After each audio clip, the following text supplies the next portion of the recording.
Okay, everybody. So we're going to be learning to draw in perspective this afternoon. So if you haven't learned perspective or done this before, I'll take you through the principles. If you stand in the middle of a railway track, which I really don't recommend, the last thing you're going to see is the two lines of the railway tracks converging to a single vanishing point on the horizon. Okay?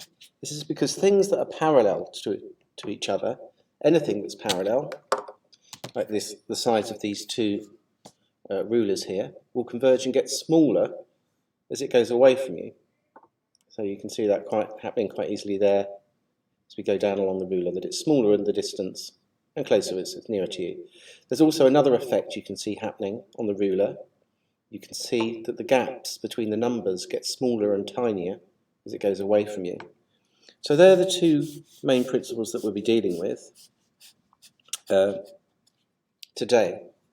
If you take your railway track and turn it on the side, so take a railway track, turn that on the side, we get the effect of this.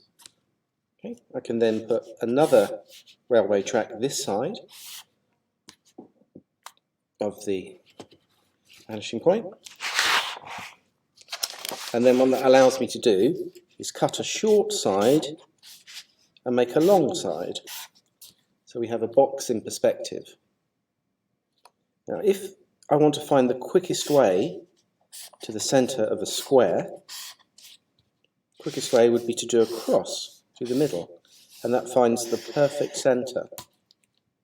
But this also has a lovely other aspect to it, that if the box is going away in perspective and I still do the cross, I still find the exact centre. But what's happened this time is this division here becomes wider than that division as it's further away from you. So it calculates it perfectly for you when you want to find the apex of a roof. So just to demonstrate that, I can put a cross here, across here. Can you copy this, what I'm doing, on a sketchbook? And then draw up the apex of the roof, and I can draw that down here and here. The roof here is parallel to the wall, so that one will naturally converge to the vanishing point down here. Then I can just simply copy the angle at the front, and then that will give me a building in 2-point perspective. And then you can add additional chimneys and windows and doors and things like that onto it. Okay, so one of the important aspects about drawing in perspective is that if you are high up on, let's turn the paper over.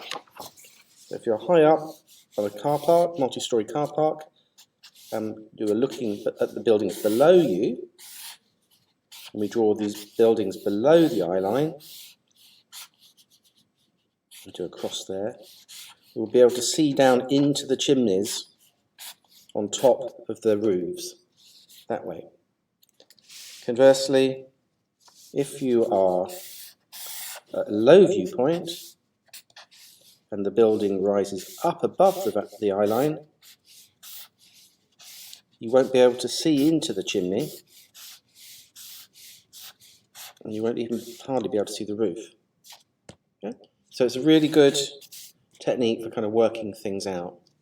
So this afternoon, what we're going to do for this lesson, this is Turner's house. So Turner designed this in his 20s, I think it was. He was very young when he designed this house, and it's the one you're going to be doing a project on with the Turner Trust.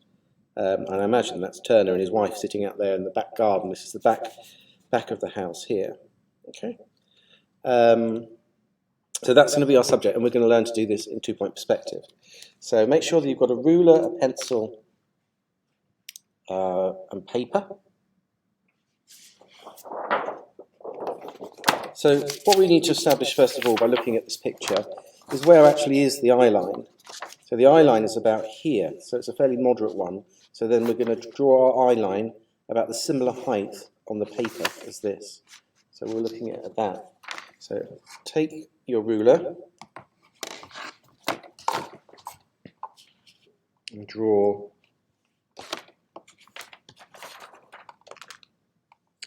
make sure your line is horizontal. Okay, so this is my guideline here. Now, one of the things that's important with perspective drawing is to keep your vanishing points wide. Keep them far away from each other. So I'm going to put them at the extremities. Here is one vanishing point, and here's going to be the other. If you put them too close, they'll make things look too dynamic and too pointy. So we need to keep them nice and wide. First of all, with our Turner house, once you've done that, I'm going to start with what I'm going to call the leading edge of the main block. So I'll start with the leading edge of the main block of the Turner house, and I'm going to draw a line like this. Okay, with a start and a stop. So in the relative same position, would you be able to do that at home? Okay, and then just as we did with the railway track, I'm now going to join up the base of the house with this vanishing point, and then the top of the house with the same vanishing point. Because they are parallel to each other, therefore will converge to the same vanishing point.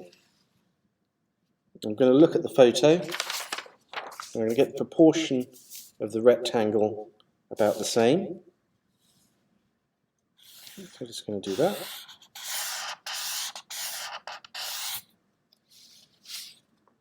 And then the other side of the house must converge to the vanishing point this side. And this is comparatively longer division. Okay, so now I've got a box.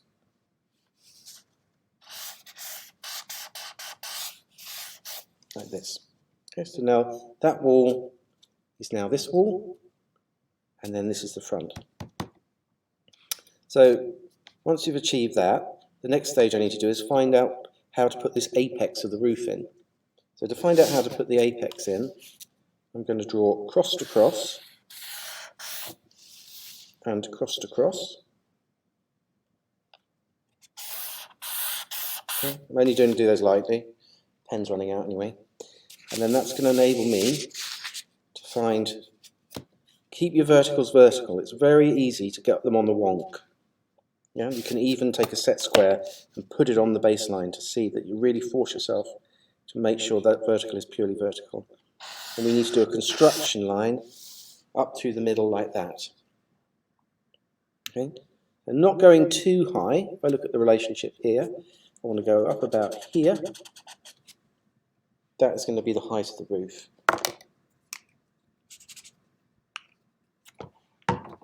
So now I'm going to put the roof in. Okay, going cross to cross, corner to corner. Put it in there. And I'm just letting the line go a tiny bit over the edge to allow for guttering there. Okay.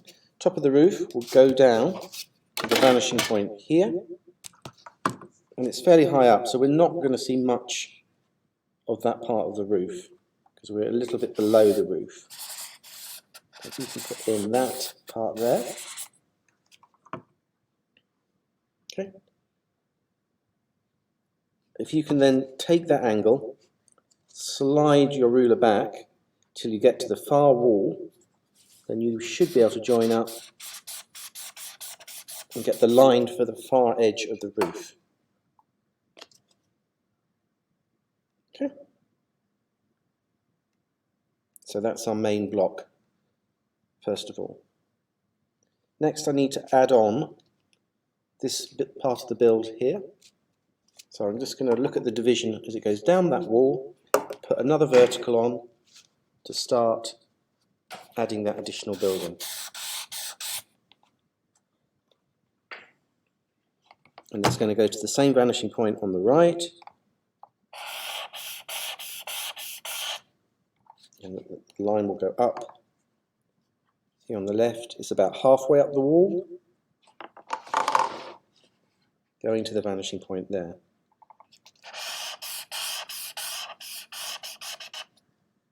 Okay. And it finishes about proportionally there with the vertical.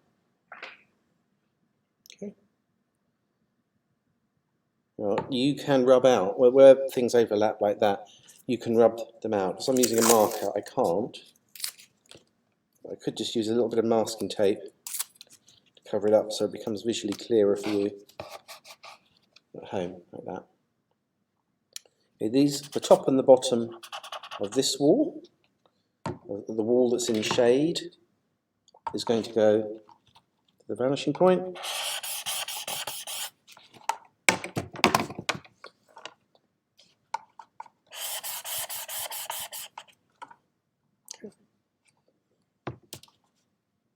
And judge the depth of it. Okay, so now I've got block 1 and block 2. Okay, and then we just need to put in this other house here on the far side. Okay, so I'm going to take this line, continue it to the vanishing point.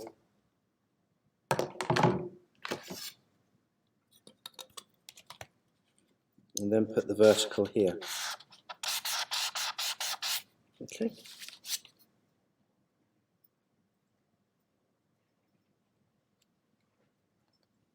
Okay, so now we've got the main body constructed. You've got the main building, and then you've got these 2 additional buildings either side. I think probably a good idea would be to put on the chimneys next, these 2 chimneys here. So as a bit of guidance, you could go cross to cross and put them equidistant. So if you wanted to kind of calculate that a little bit, you could just lightly do a cross here. That's going to find me halfway along that wall. Then if I wanted to divide that into 2 more, I could do cross to cross again, and then half of a half is a quarter, just roughly working out where that would be. That would find the exact centre of that chimney. Then I could do the same here, with a cross and a cross this way. And that's going to enable me to find the exact centre of that chimney. And I can give that some depth behind and some depth in front. So I give that some depth there, depth in front. Okay. And the same here. Just trying to find, see this pen's a bit darker. Okay, so that's just my line behind. In front, it needs some thickness, like that. It stands out here. Okay. Top of the chimney goes up higher, higher, and then this is going to go to the vanishing point, of course, down here, to the vanishing point here.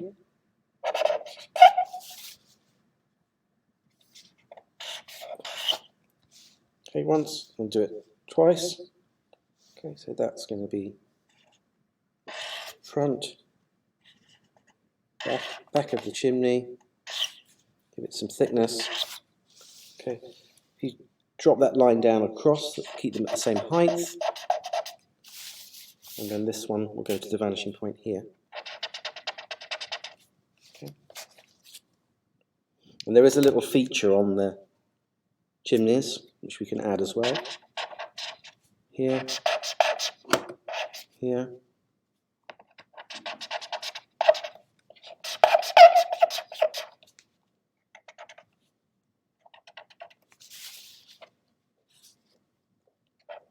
Wait, sir, can we get a second to copy that down, please? Yeah. Just 2 seconds. Yeah, no problem. Cheers, thank you. No, I'll just go over it so it's a little bit darker. Give you time to catch up. All the lines so far, apart from this angle of the roof, are vertical, or they go to that vanishing point on the right side or the left side. So if they're going anywhere else, that's where getting it wrong. So let's just put that here.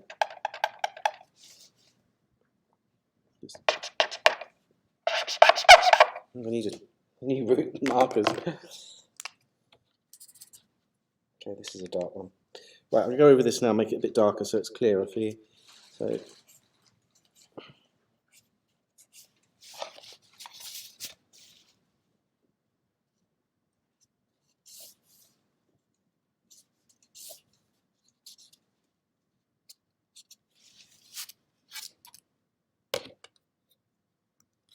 I'll also do, I'll just make it a little bit clearer. I just put some shading in.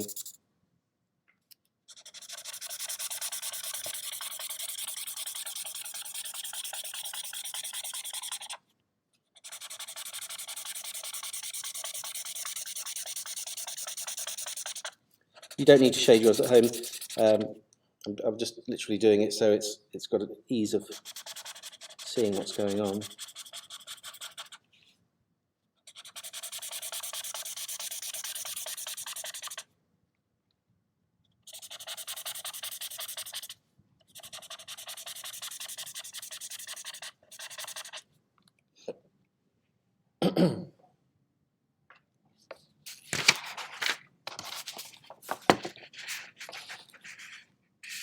And that's what we've got so far.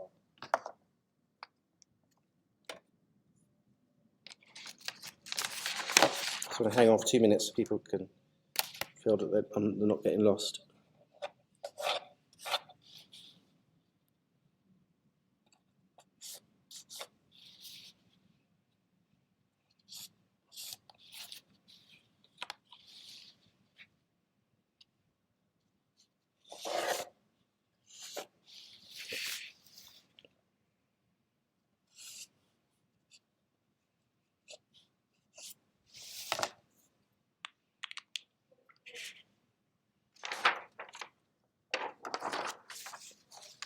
Okay.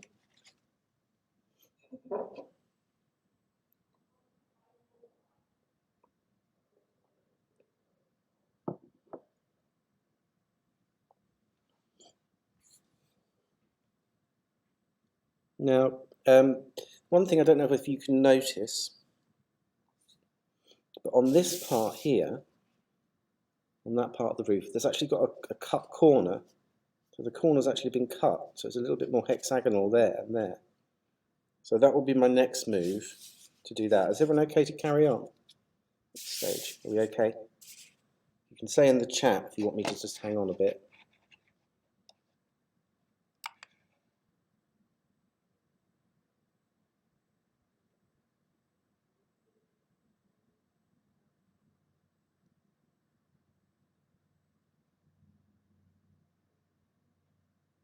Okay. Everyone's watching on the camera. Right. Okay, so next of all, let's put this roof in and this build here. Okay, so this roof is going to go to that vanishing point there. Yeah. And then we're going to pick an angle here. Okay, so we put this roof on, going to the vanishing point there. At this point here, it actually goes flat and is parallel to your eye line, so just put in a complete horizontal here, because this is where the corner's cut off. Okay, and it triangulates like that, and then this part of the roof will go to the vanishing point here, and this one will go to the vanishing point here. Okay, follow that angle along to get the back angle correct of the roof. And then we're going to cut off this corner like this. Okay. So I've cut that corner.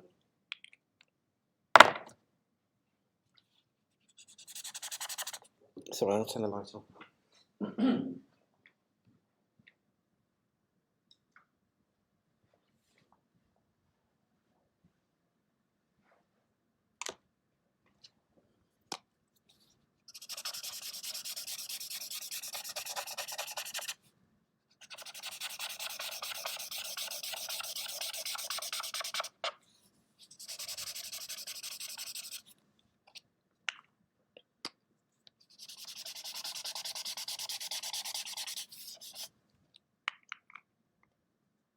Okay, now it's time to put the windows and doors in. So first of all, let's come to the front of the house here. There's a balcony, it's a raised balcony in the middle. So we've calculated how to find the centre. So can then put the raised balcony here, which is going to go to the vanishing point there. Okay, so let's put the balcony in. I tend to do a dot to decide the distance at the front and the distance at the back. So again, that dot at the back should be a tiny bit closer to the central line than the one in the front, because it's the same as we looked at earlier with the railway sleepers. You can put the balcony coming to the vanishing point, and then the top of the balcony, like that, and then go equidistant with a tiny bit smaller on this side, tiny bit wider on this front area, only by a fraction. And you can put in the front windows. Okay, and then there's also an upper bedroom window.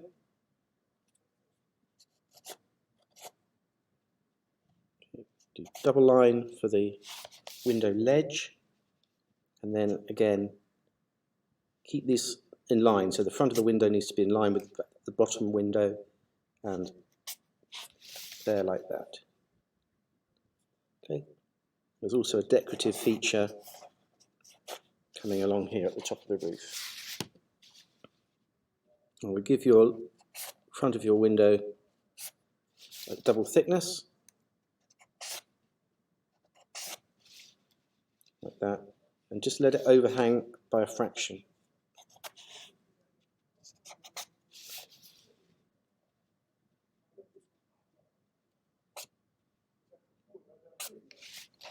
Okay, so now we've got the house in like that.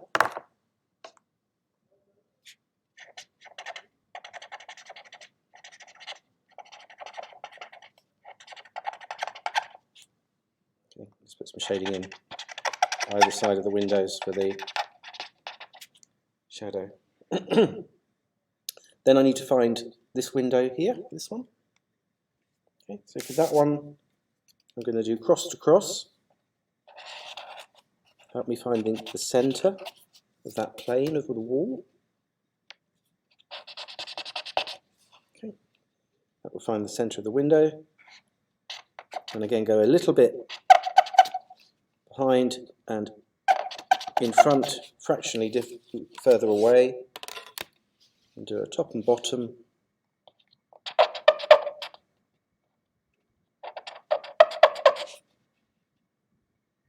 And this window here actually goes up to the roof itself.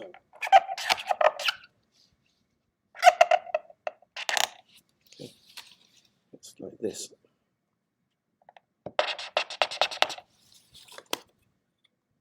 Let's put this in a bit darker.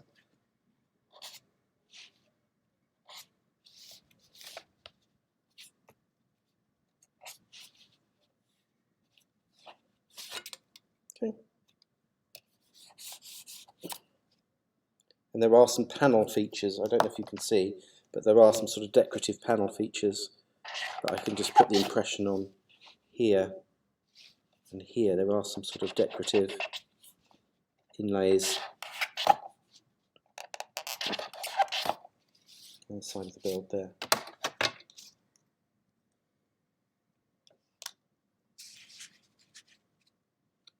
Okay, so then we also want to put this roof on the building that's further away from us.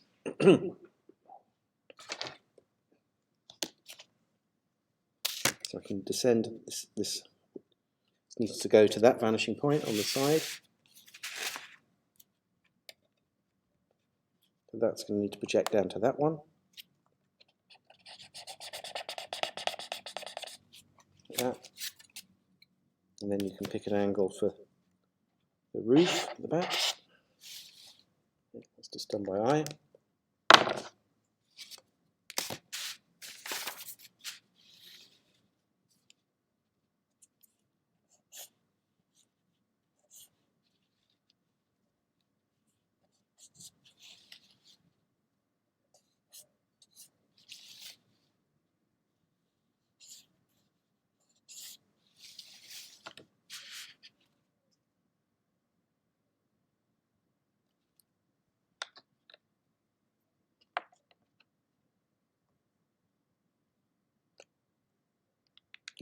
Also a window on this side, I don't know if you can see on the picture, so we'd want to put that window again in. So again, you can just do the cross-to-cross method.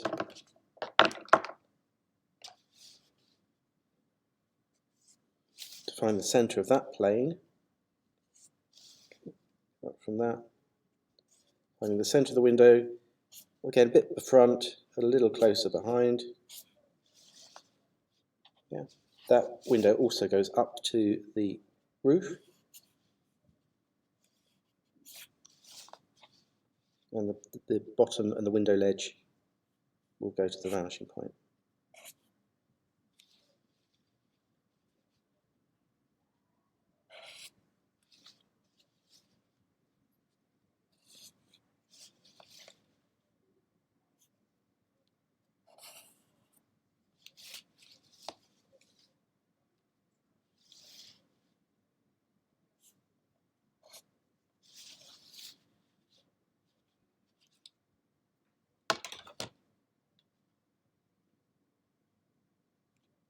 Okay, pretty good. And then we can just put this window in here at the front here.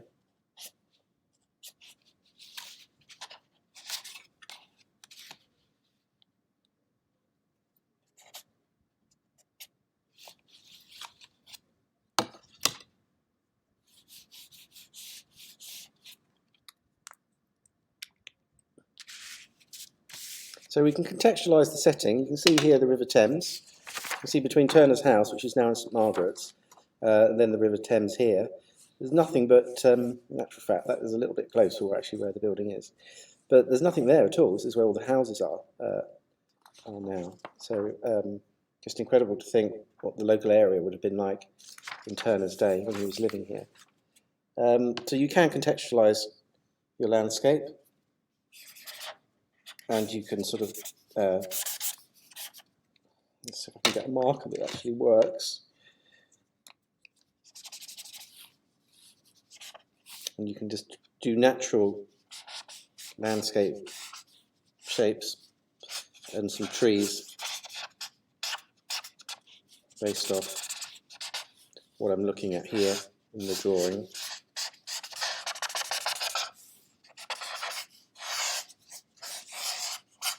So overlapping lines also help to give the logic that things are going away from you and creating the illusion of depth on your paper. So if I put one line in front of another and make the lines lighter, and when one goes in front of the other, the logic is clear that that's actually creating depth. So I can create the illusion that that's got a lot of space going away there, and also by making lighter marks.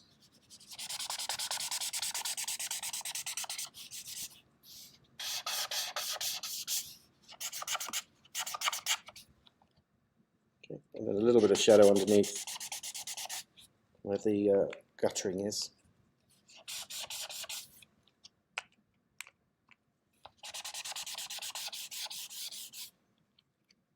And some marks here in the foreground, the floral beds.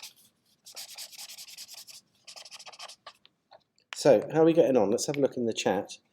Is everyone okay with this progress? Has anyone got any problems? Everyone's okay with that? And their Turner house drawing there.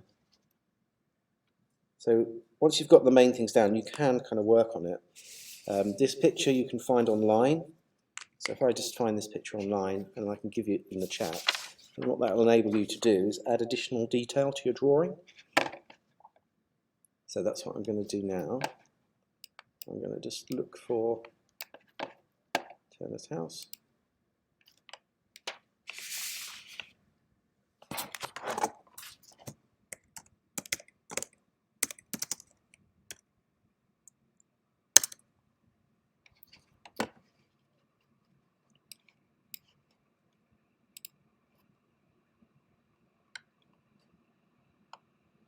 And there it is there.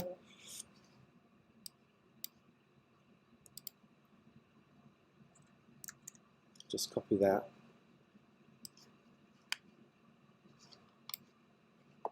And then to finish off your drawing, put that in the chat. And once you've got the main structure down, as you've got here, You should be able to add additional features to customize your own drawing.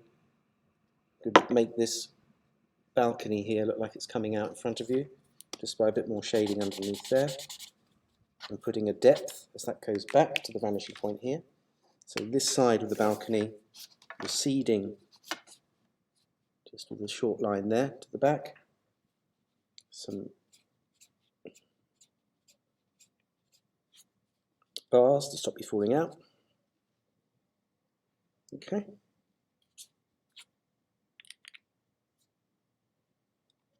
So is that demonstration okay for everybody? Okay, great.